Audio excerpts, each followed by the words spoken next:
And there are many, well, somehow I've got this, I'm sorry about the pointer here, but there's this thing right in the middle of my slides that okay. Everybody still see and hear me okay? Okay.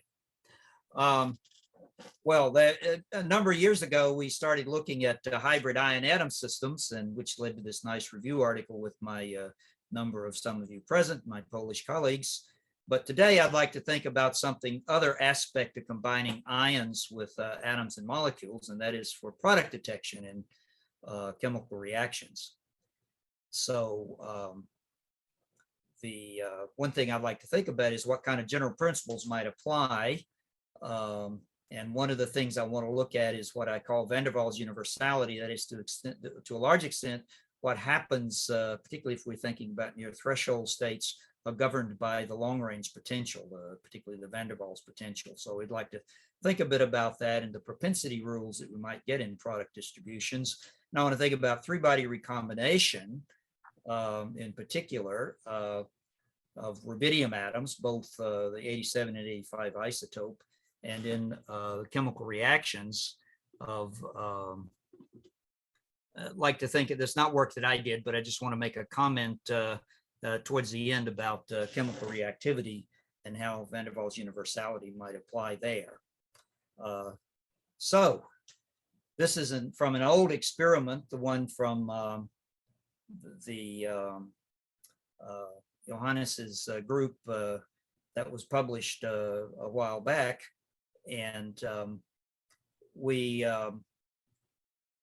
on state-to-state chemistry, product distributions, and three-body recombination of very cold rubidium atoms trapped in a dipole trap, which were detected. Once the recombination happens, you make a diatomic molecule of rubidium-2 in a weakly bound state, the binding energy being released into the relative kinetic energy of the atom and the molecule. They fly apart. So the experiment basically was to ionize the molecule before it got out and count the ions. So it was essentially, here's where the ion atom combination was very fruitful by combining a Paul trap with a dipole trap, and then the ions could be captured in the trap, and it actually, the micromotion caused atom loss, which could be used to count the number of ions that were produced, and that was spectroscopically selective due to the resonantly enhanced multiphoton ionization process used that was selective to a particular product state. So different product states could be tagged by the laser frequency, and you could count how many ions come from each of the products, vibrational-rotational states of the product molecules that was made. Very successful experiment, but that's continued now. But I want to think a little bit about theory and how theory relates to these newer experiments that I'll be telling you about today. So we already know in the two-body sector, for alkali atoms in particular, we have very accurate calculations can be done by solving the Schrodinger equation for the potentials, which are well known for these systems. We can put in all spins, all the mutual interactions of nuclear electron spins, and calculate all the bound state and scattering properties for these for two atoms. No problem at all. They can be done very accurately, both the weakly bound states near threshold, or for that matter, in many cases, we actually can go very deep in the potential, even down to the ground state, and calculate the properties of all the molecular bound states. Now, the long-range potential is particularly important for near threshold bound states. So long-range potential is characterized by a particular length scale, the van der Waals length, and a particular energy scale, the van der Waals energy. And we know, if we know the S-wave scattering length for the singlet and triplet potentials, both potentials have the same van der Waals length, van der Waals energy, because they have the same coefficient since they're S-state atoms, then essentially that really controls and determines all of the near threshold bound states for all partial waves, and the threshold scattering, even on energy scales very large compared to the van der Waals energy. So it's been a lot of analytic work over the last, say, 15 years, last decade or so, by a number of folks on that. And it leads to a certain kind of van der Waals universality. And I'd like to look at how that might apply to something in cold chemistry here. So just as an example, this is from the Reviews of Modern Physics article from on Fishbach resonances done with Ching Chin and others a decade ago. It just shows how, if you know the S-wave bounce scattering length, the two panels here, one is for an S-wave scattering length of infinity, the other is when the S-wave scattering length is equal to the A bar, which is essentially the same as the van der Waals length. The spectrum of S-wave bound states and of all the other partial waves, the angular minimum 1, 2, 3, 4, etc., in general, is specified once you know the S-wave bound. The first bound state, if the S-wave scattering length is infinite, you have a bound state at threshold. There's the next bound state down about 38 van der Waals units. The next bound state down lives in some band between about 38 van der Waals units and 270 van der Waals units down. And depending on what the scattering length is, you get one and only one S-wave bound state within such bins, determined by what the S-wave scattering length is. So all the spectrum of all the bound states near threshold really are determined by the long-range potential, given the phase shift that comes from the entire potential, including the short-range chemical range. So now what about three-body interactions? Well, there's already known a certain degree of universality associated with weakly bound states, particularly in something known as FMR physics, which I'm not going to be talking about today. But given this S-wave scattering length and knowing the van der Waals length, there's a considerable amount of universality in FMR physics, originally just due to the scattering length, but also people that have now discovered that there's a certain universality in related to the van der Waals length scale too. So three-body recombination is what you want to look at, and product distributions, where we look at the products over a range of binding energies and angular momentum of the products that measured here in this case by using this hybrid ion atom technique.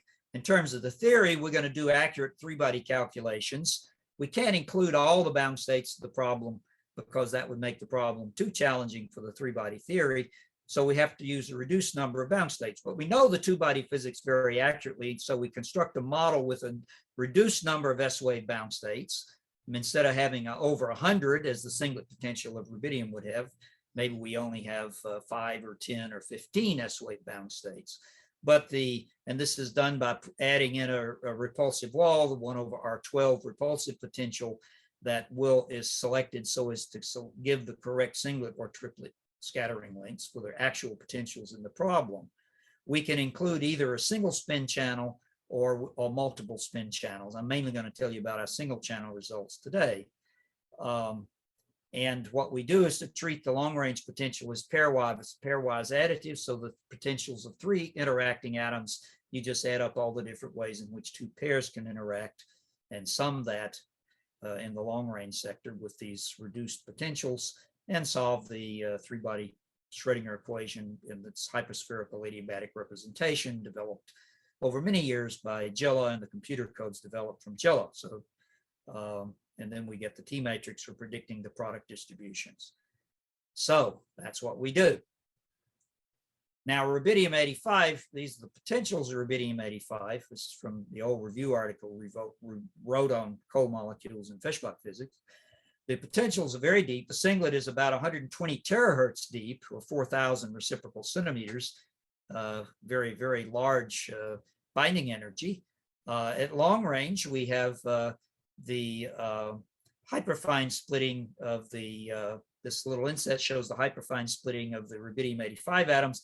That you can have 2 F equal 2 atoms. One of the atoms can be in a hyperfine excited state, F equal 3, or both atoms can be in the hyperfine excited state. Hyperfine splitting is 3 gigahertz, which is quite large compared to the van der Waals length or energy. The van der Waals length is about 80 Bohr in this case, very large compared to the chemical range of inside 20 Bohr or so.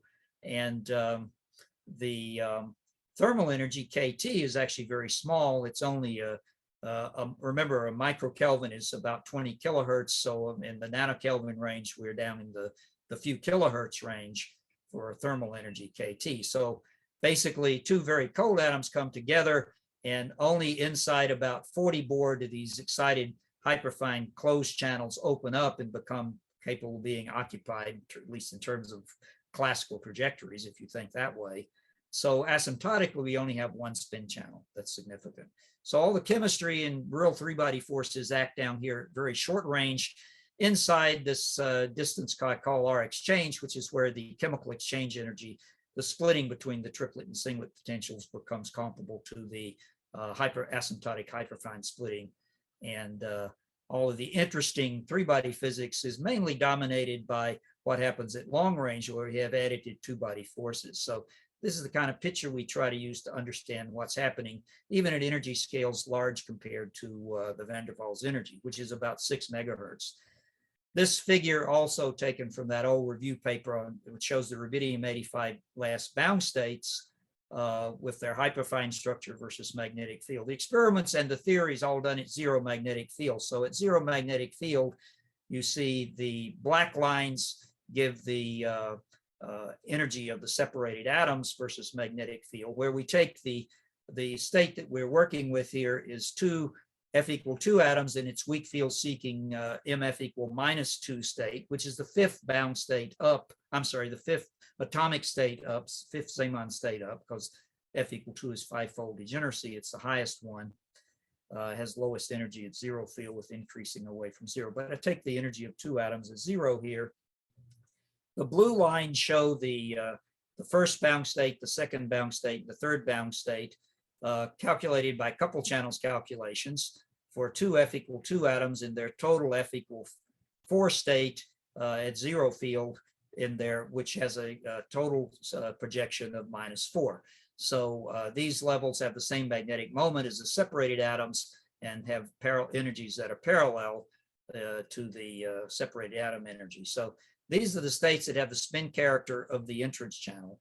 And since in the experiment, these are the only states, product states, that are detected in the experiment, the calculations are done assuming only this one spin channel present. The other spin channels have different hyperfine quantum numbers. For example, if you have one excited hyperfine atom, you get these 3, the last 3 bound states. 2 of them are in the continuum, so they'd be decaying resonances in the continuum. But there's a bound state down here with spin character, another 2 spin families associated with an excited hyperfine level. And if both atoms are hyperfine excited, you get a series of levels. The third level down actually crosses threshold and makes this 155 Gauss-Feshbach resonance that many people work with experimentally up here. So this is the spin structure of rubidium-85.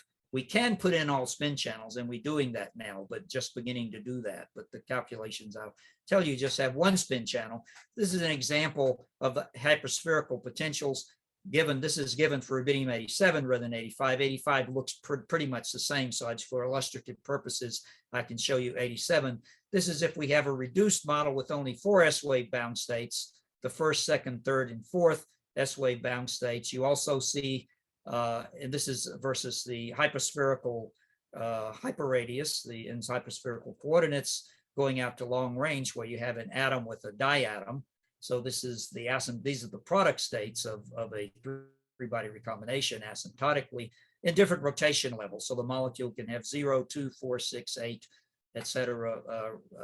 Units of rotation for these identical bosons. The coming in with S waves, J equals 0 collisions, you can only make even partial waves here. Well, you could make odd, but the physical system only makes even. So the results that we get for rubidium-85 are shown here in the graph off to the right here, where we have the theory shows the calculation result that we get versus magnetic versus the binding energy of the bound state. We go to the right. As we go to the right, we get more deeply bound states. And as we go to the so here we would have the last D wave of the last S wave of the last bound state. You would have the last S wave vibrational level. Then the next one down would be the second vibration level down, the rotation level 6, rotation level 4, and so forth and so on, going all the way down to about 12 gigahertz binding. So theory and experiment track pretty well here. The experiment measures the relative production of these different levels. They have 3 different RIMPI paths that are involved that can be used in detecting the final products. And so the experiment has 3 independent paths for detecting products. And so these are all normalized to the same value here for this J equal 4 rotational level of the second vibrational level down, and then the relative values all follow from that. So there's a little bit of variation in the experiment, but you see more or less the experiment theory track pretty well. This gives the vibrational levels calculated from coupled channels theory for the showing their singlet and triplet character on the horizontal axis here versus binding energy. So as we go down, the red lines track the coupled channels bound states in the different spin families, the corresponding here to different hyperfine spin characters. So the levels that have the intra-channel character of F equal 4, projection -4, and of 2F equal 2 atoms are this family coming down here. And the experiment actually only goes down to about to detect through the first 4 levels, which all have the black gives the norm of the coupled channel state, the actual bound states on the entrance spin channel. So all these levels that are detected have 96% or more entrance channel spin character and very little intra-channel character in these other spin channels. As you go deeper, what I show off here to the side, well, this is the singlet, the vibrational levels, the S-wave levels of the singlet potential, and the corresponding ones of the triplet potential over here in blue and green. We don't actually, the reason these don't start at 0 is because the singlet and triplet potentials dissociate to these atoms without spin. There's no hyperfine structure in the 1 Oppenheimer potential, so they go to the energy degeneracy weighted average of the hyperfine multiplet, which is up here at positive energy. So as you go deeper and deeper, the spin character of the states of the rubidium dimer begin to become pure singlet or pure triplet. The experiment, we'd like to push the calculations and the experiment further down, and if we do, we expect that we're going to begin to see interesting mixes of these singlet and triplet states show up, but that's those calculations and experiments have yet to be done. We've done some more recent experiments with rubidium-87 that go much deeper than in the 2017 experiments, where the experiment now is capable of measuring down to nearly 100 gigahertz binding in rubidium-87, and we do similar calculations, including up to 15 bound states in the single channel S-wave calculations. Of course, all the rotational states are included in the full calculations. And this shows how, let me explain this. The gray line corresponds to just to guide the eye, it actually corresponds to a line that varies as the inverse 0.8 power of the binding energy. And it just kind of guides your eye through here. And the color is the experimentally measured product distributions, and the black line are the ones calculated from solving the 3-body Schrodinger equation with our little 2-body model with reduced bound states.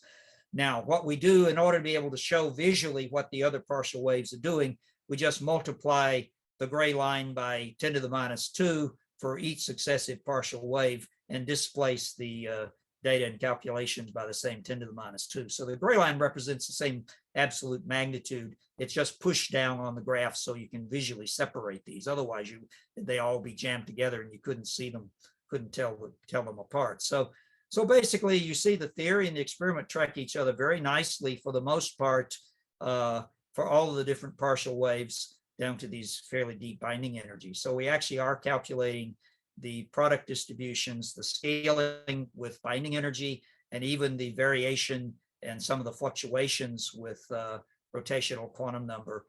So we're actually getting pretty good agreement. This is what I call van der Waals universality. Knowing the long range potentials and the singlet and triplet scattering lengths, that's really the basic data that goes into these calculations. Otherwise, things are fully determined by the known spin physics and the known Hamiltonians, which are known very accurately. and we can apply that in the three-body sector. So this shows for the same diagram for rubidium-87, and what they're looking at here is it's an F equal 1 rather than F equal 2 for the lowest hyperfine level in rubidium-87, and they couple together to make an total F equal 2 with a projection -2 for these weak field seeking states that are measured in the experiment. So they go down about this deep. Again, if the experiment could push a little deeper, we'd get down into this region where we can get to much more deeply bound levels.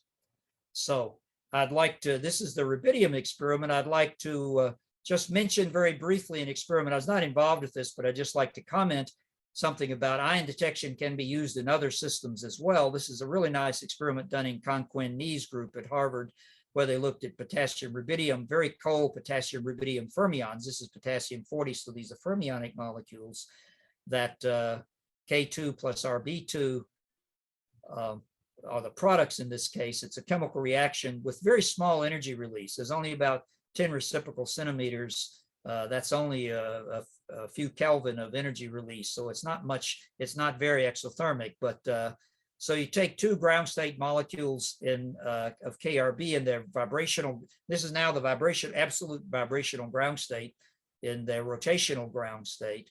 The nuclear spins are lined up. So the potassium spins are lined up along the 500 Gauss magnetic field, as are the rubidium spins.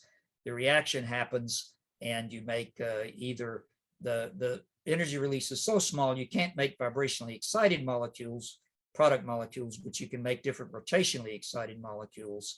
And there's this little chart lists all the possible rotational states of potassium and rubidium that would be possible to be made. You can make even rotational levels if you conserve nuclear spin, because the potassium is a nuclear spin boson. You can only make even molecular levels, and since rubidium is a nuclear spin fermion, you can only make odd rotational levels in the rubidium.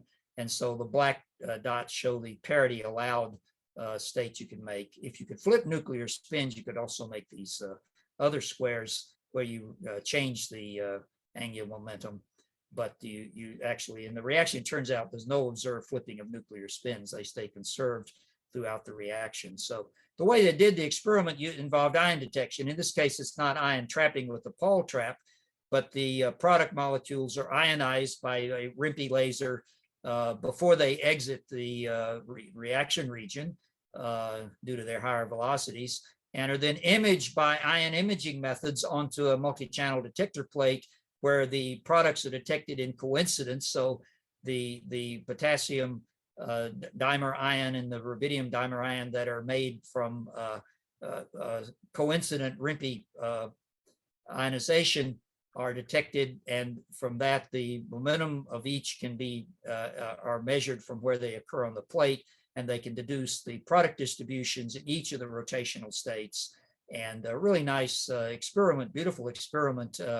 And they found that actually you have the data here in the light blue and the theory in the dark blue. And the theory was not done. No one did any calculations. They can't do calculations on this. So this is a 4-atom system rather than a 3-atom system. However, the theory assumed a statistical distribution of products. You just count up the degeneracy of the various rotational states and use a statistical method for getting estimating the product states. And except for the one specific channel that had the smallest energy release that was centrifugally suppressed by an exit channel centrifugal barrier, the rotational distribution pretty much follows the statistical distribution. So that's I just like to make one comment in that one thing that the universal theory can do is to tell us about the total rate constant, and we actually did that. Got the theory for that back with my Polish colleague Zbyszek back in 2010, where we used this universal theory where we simply assumed that when the two KRB molecules come together, they're going to reflect off the long-range potential barrier. In this case, it's a P-wave barrier, and that if they penetrate the barrier and get in, they're going to exit with 100% loss. And if if that happens with this kind of a model, that's the quantum reflection off the long range barrier that determines what happens. If you had an S-wave collision, you would get a universal S-wave scattering length with equal real and imaginary parts, and the magnitude's equal to this van der Waals, basically this van der Waals length, and the rate constant is universally given by the van der Waals length. Whereas if they're identical fermions, there's also a rate constant just given by a pure number times the van der Waals volume, A bar cubed, times a kT over h. So it varies linearly with collision temperature, as seen experimentally at Chilla. This quantitatively explains these the total rate constant, so it's actually fairly easy. That was my timer, so I'm at 25 minutes as I understand it. So is that correct? Am I still on time? I'm just about to finish up. Yeah, so if you a couple more minutes, no problem, Paul. Okay, so good. So I'm just about to finish. So I'd just like to comment that we get the van der Waals universality tells us the rate constant. We could generalize this theory. I'm going backwards here, sorry. We could generalize this theory to the case when you only have partial absorption, where you have, so you come in and reflect off the inner wall and reflect flux back out. The outgoing wave can interfere with the incoming wave, make a standing wave in here, which basically, and the amplitude of the, you have an incoming component and a reflected component, and the reflected component depends both on the reactivity and on the scattering length, the phase that there's a phase issue that's important in here. And we got this little simple formula giving the complex scattering length that relates both to a background scattering, as it were, in the absence of, if y is 0, there's no absorption, there's 100% reflection, there's no reaction.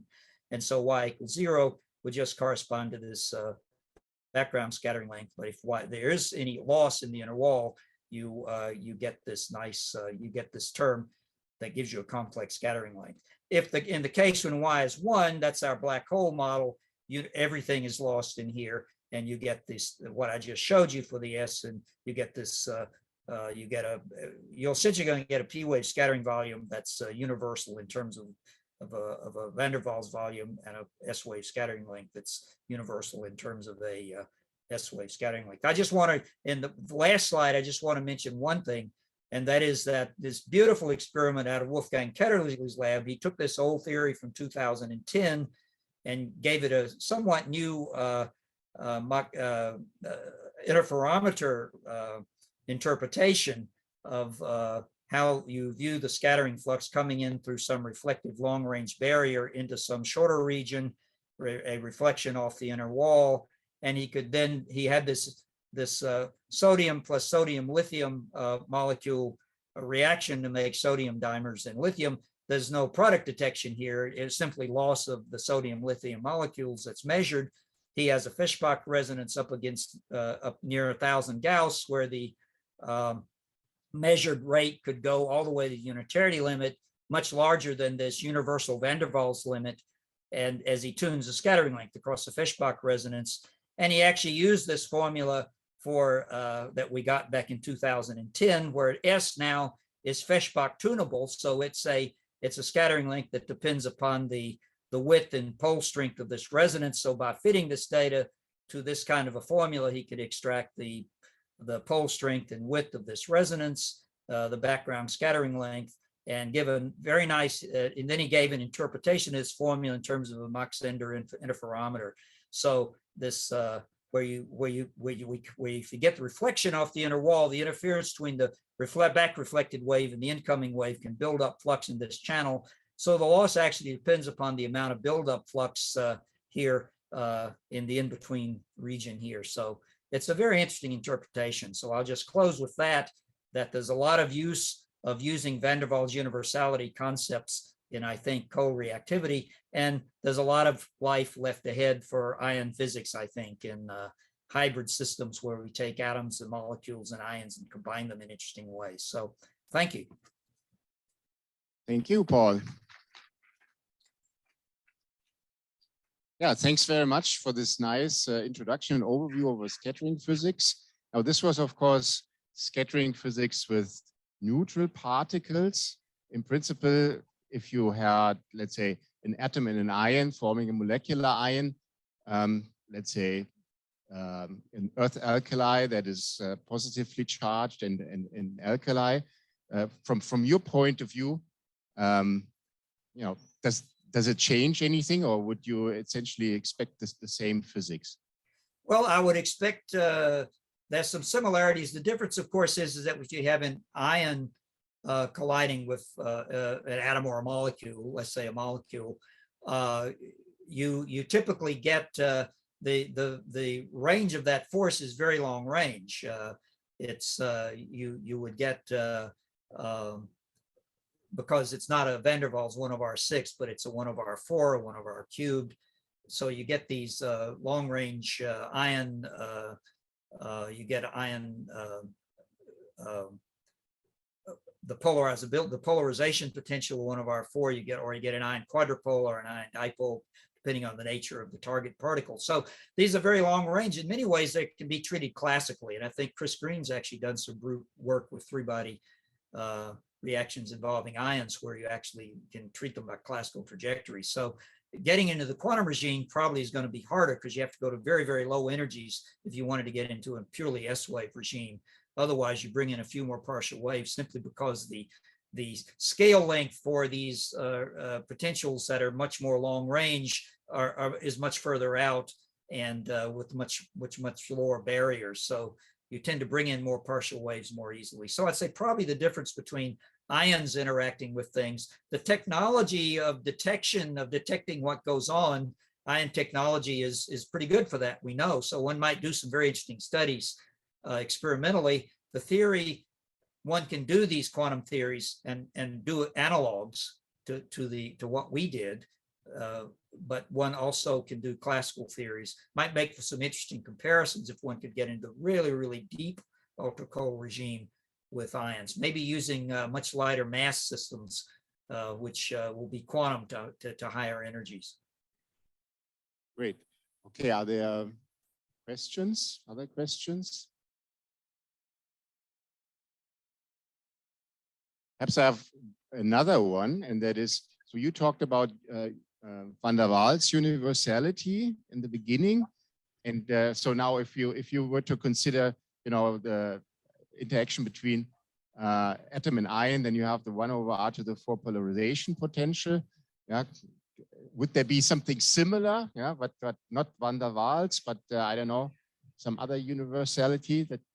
Yes, that would be. In fact, the bound state spectrum is determined by the long range potential by these I call them quote quantum defect like theories that are based on the long range potential. Actually, Chris Green, I think it was either his PhD thesis or shortly thereafter with Ugo Fano back in the 1980s, worked with the 1/4 polarization potential and these not van der Waals, but 1/4 potential type quantum defect theories, working out the relations between bound states and scattering in terms of some universal quantum defect like parameter.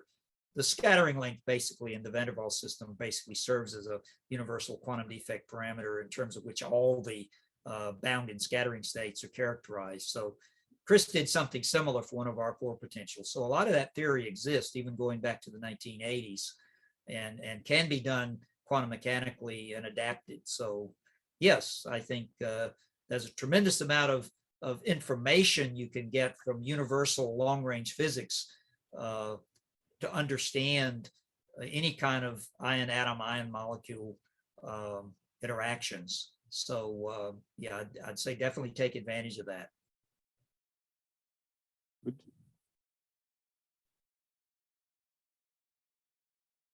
Questions? I don't see any questions anymore. So thanks very much, Paul, yeah, for this nice talk.